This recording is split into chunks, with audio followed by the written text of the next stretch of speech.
my report. You want me to read both of these? Is that what you gave to me for, Wendy? You can, yes. Okay. First two things I want to do tonight is read two letters that we've gotten. The first one's from the Iron Gate Volunteer Fire Department. This letter is to inform the residents of the town of Iron Gate on painting, flowing, and testing of the fire hydrants.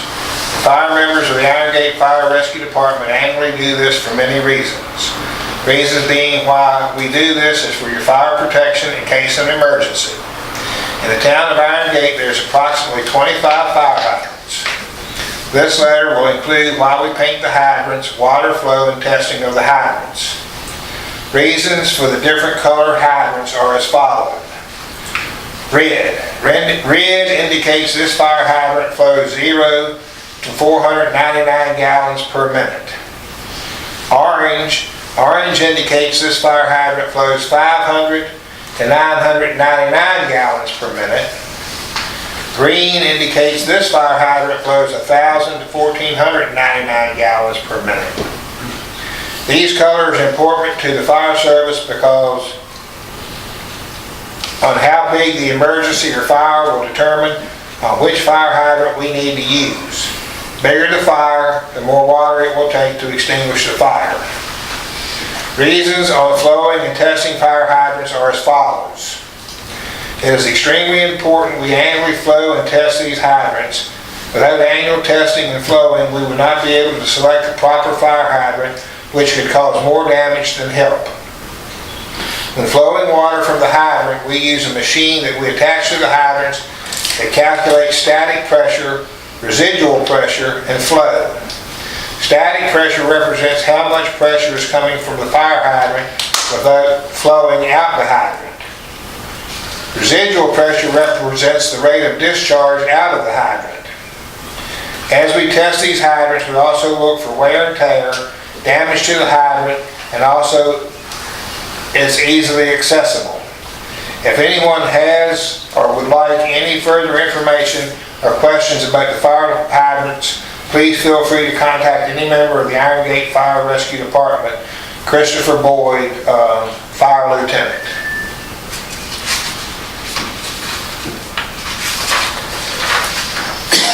Then the second one is an invitation actually from the Commonwealth of Virginia.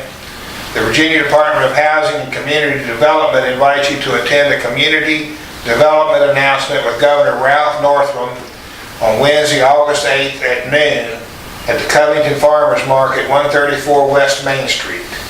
And we are to RSVP, but it doesn't give a date to RSVP by. So if anybody wants to go up, just let Wendy know and she'll RSVP for us, okay?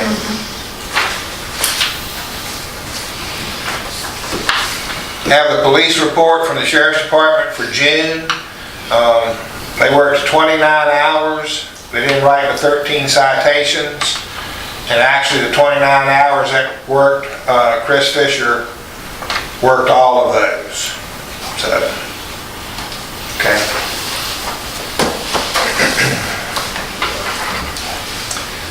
We have two residents that are sick that I'd like to ask everybody to just kind of keep in their thoughts and prayers, if you will. One of them is Catherine Taylor, that lives down on the corner of 8th and Commerce. She's having a struggle. And the other one is Freddie Brackenridge, former council person, is back in the hospital. He did get to go on vacation, came home from vacation, and the next day went right back in the hospital. So just keep them in your thoughts, if you will, and if you hear of anybody else, just let us know and we'll send them a card. Pansy Lockhart. What's up? What's going on with Pansy? She's got shingles. Didn't know that. Knew she fell, but she was doing all right from the fall. She's got shingles. She at home? Yes. Okay.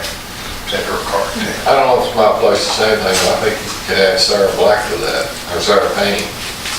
Oh, she's not? She's going downhill. Is she? Slowly, but Absolutely. Yeah. Most people will know her as Blackie. Yeah. I didn't realize she was having a hard time, so. Well, you know, she had another stroke Did she? recently, and, but her brain's still working good. I talked to her yesterday, Good. well, again this morning, but, her daughter says that she knows she's. Is she at home? Yeah, she's at home. Yeah. We'll remember her too. Oh, and Rose Fisher. Yeah, that's been a little bit quiet. She's in the Bryan Center, so. Yes. Yeah. All right, a couple things we need to talk about in my report. Speed signs are not working, as you know. The ER is going to take care of that. And Wendy, you texted me today and told me that the memory boards, is that what they're called, are being built and going to be sent to us.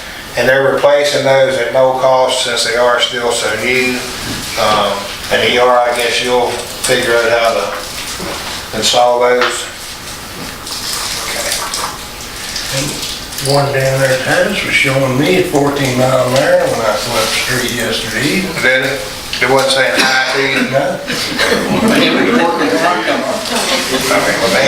Maybe it's a hit and miss, but this one up here is dead as a hammer. And that one down there doesn't work all the time. It was 88. Yeah. And one day it said hi all day long. The town's been overrun with skunks this summer. Everybody's had a problem with skunks. We've had complaints from every area in town. I talked with Todd Elstock, who is the animal control officer for Allegheny County. Skunks, as well as groundhogs, are considered nuisance animals. You can trap them. You can, once you trap them, it's your choice. You can legally relocate those animals, or you can take those animals outside of town limits and legally dispose of those animals. There's no restrictions on that. The restriction on in town limits is there's a town ordinance against discharging a firearm in town. So I can't sit here and tell you that that's what you need to do, but I'm telling you that from a legal standpoint, Todd has assured me that there is no issue with either one of those actions.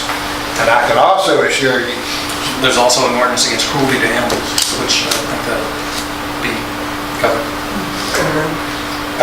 the best bait that I've found for groundhogs, canned pears.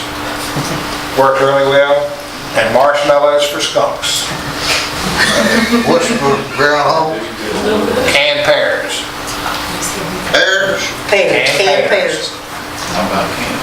I haven't seen any skunks, but it's a problem bear once in a while. Oh yeah, you know why? They're being fed up there by you, right down below you. You got what? They're being fed right down below you. Are they? I know they've been in the trash over there. I was talking about Aunt Blackie. Get her trash. Yeah, carrying up the holler. It's Water washing. back then. Been more wild animals running around there on my corner this year than I can ever remember in my lifetime. So it's been something. The other, and going hand in hand with that, is the trash ordinance.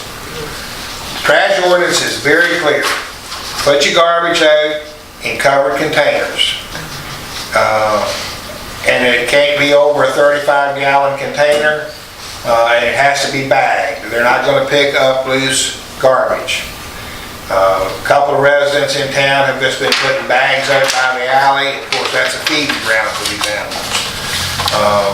One of the merchants in town has the same issue, and we have sent them a letter informing them that they need to get a trash receptacle and deal with their food waste in an appropriate manner as well as their general waste.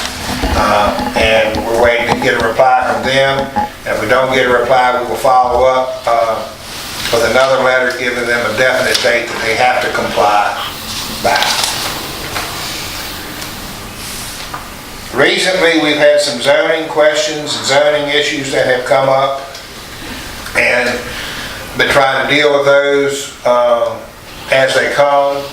This is just a reminder to everybody that before you build anything, before you put a building on your property, there are zoning restrictions that you have to abide by. Setbacks and visuals that are in the code as developed by the town. There's also a process in place to deal with that, and the first step is to come and get a zoning permit, which is then forwarded after you fill it out to Brenda Lindsay, who is our zoning administrator. She will come out and view the property and look at the proposed placement of the structure. And if it meets all of the setback requirements, she will approve the zoning. If there's any discrepancy in the setback requirements, she will convene the Board of Zoning Appeals. They will hold a meeting, make their decision whether to grant a variance and grant the building to be placed there. If they decide to decline the zoning, the last step in the process, it comes before council. The Board of Zoning Appeals, which is Ann's committee, makes their presentation to council, and then it's council's final decision to decide whether or not to grant a variance. Okay? A variance was granted last month. Another building that's been placed in town was brought into question at the work session, and Brenda Lindsay told me yesterday that she had zoned that building and the building meets the proper setback requirements. So she's given her the permit for the building. That's the end of the process right there. And I realize that a lot of people say that the reason they don't get these zoning permits is because they don't know about them. That's why we're trying to make everybody aware of it. It's also listed on the back of the water bill every month. So, and we're not, it's not designed to pick on anybody. But one of the things that we've constantly been accused of is picking and choosing who we enforce the rules on. And that's been going on, and accusations of that have been made down here for years. And we have worked really, really hard to get past that and make sure that everybody knows we're trying to enforce them equally across the board. Okay?